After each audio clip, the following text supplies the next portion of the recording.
श्राद्ध कर्मकांड और पितृ पूजा को विशेष स्थान दिया जाता है।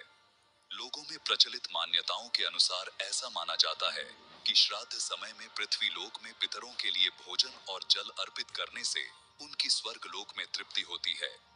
एक समय की बात है जब ऐसा ही कर्मकांड 600 वर्ष पूर्व के पंडित काशी शहर की गंगा दरिया में कर रहे थे। वहां तट पर खड़े कबीर साहिब जी भी उस दृश्य को देख रहे थे। जैसा कि कबीर साहिब जी ने अपने दोहों और लोकोक्तियों के माध्यम से अंधविश्वास और पाखंडवाद पर गहरी चोट दी है, इसी प्रकार से उस समय भी कबीर साहिब जी ने पंडितों के इस भ्रम को तोड़ने के लिए आगे क्या प्रतिक्रिया की और कैसी थी उनकी वो अद्भुत लीला, जानने के लिए देखिए उस समय के पुरातन दृश्य को फिर साक्षात करती हुई ये 2D एनिमेशन वीडियो। एक समय कबीर साहब सुबह के समय गंगा घाट पर चले गए। वहां ब्राह्मण लोग सूर्य के सामने मुख करके गंगा जल हाथ में लेकर मंत्रों का उच्चारण करते हुए जल सूर्य को अर्पित कर रहे थे। कबीर साहब जी उन ब्राह्मणों को ये सब करते देख रहे थे। थोड़ी देर बाद कबीर साहब घुटनों पानी तक गंगा नदी में जाकर अपने दोनों हाथों से किनारे पर जोर जोर से पानी फेंकने लगे। ब्राह्मणों ने देखा कि ये कबीर ऐसा क्या कर रहा है। उन्होंने कबीर साहब जी से पूछा, हे कबीर, तू ये क्या कर रहा है? हे ब्राह्मण, मैंने आपसे नहीं पूछा कि आप क्या कर रहे थे, तो फिर आप मुझसे क्यों पूछ रहे हो कि मैं क्या कर रहा हूँ? पहले आप बताइए कि आप क्या कर रहे थे। हम तो अपने भूखे प्यासे पूर्वजों को स्वर्ग में जल अर्पित कर रहे हैं। अच्छा, अब मैं आपको बताता हूँ कि मैं क्या कर रहा था।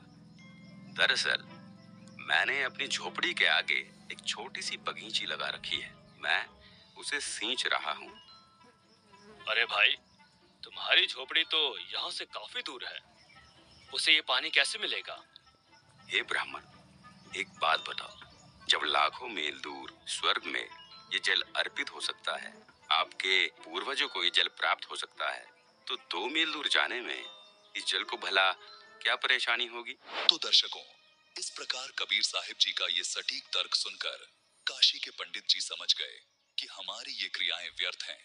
कबीर साहिब जी ने उन्हें यहाँ ये भी समझाया कि आप एक ओर तो कह रहे हैं कि आपके पितर स्वर्ग में हैं, दूसरी ओर कह रहे हैं उनको पीने का पानी नहीं मिल रहा, उनको सूर्य को अर्घ देकर जल पार्सल करते हैं।